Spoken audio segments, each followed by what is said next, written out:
Features and options are attributes your products may have, while variations are the specific choices within a feature or option.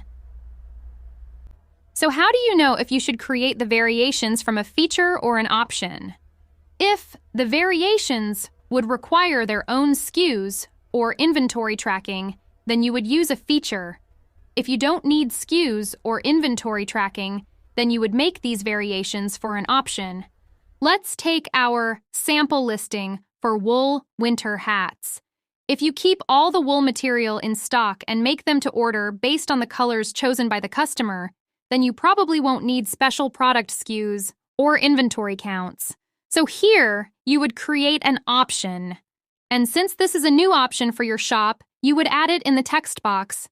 The options that you create can be used for more than one product, so it's best to label them as specific as possible for internal use. Where the storefront name, which is visible to customers, should be simple.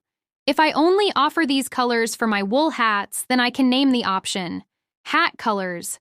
But if I use the same colors for my wool hats and my wool scarves, then I could label this internal name wool colors, and I'll use this same option set for my wool scarf listing.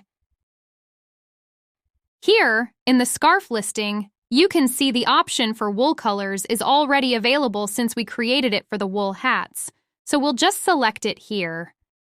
You can drag and drop the order that variations are displayed.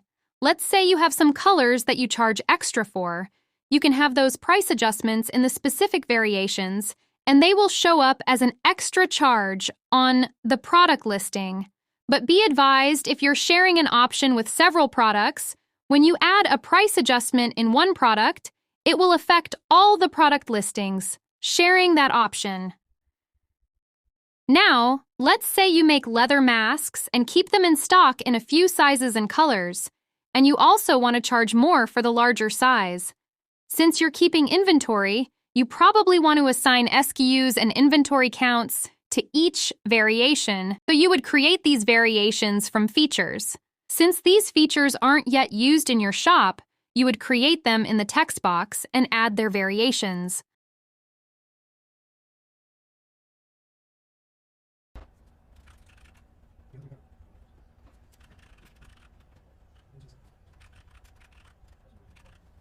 You would then choose to have SKUs and quantities vary by size and color, and to have prices vary only by size. You can assign unique pricing to features, and these prices will actually change the entire pricing on the product listing.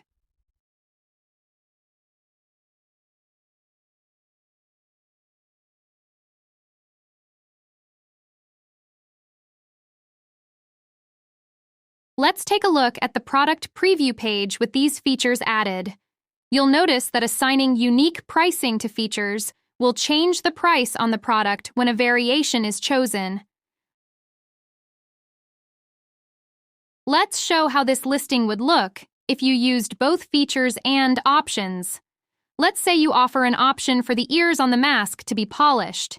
You will then create an option for polished ears with the variations yes and no, with an extra $9 charge for this add-on. Here's how this would look to the customer.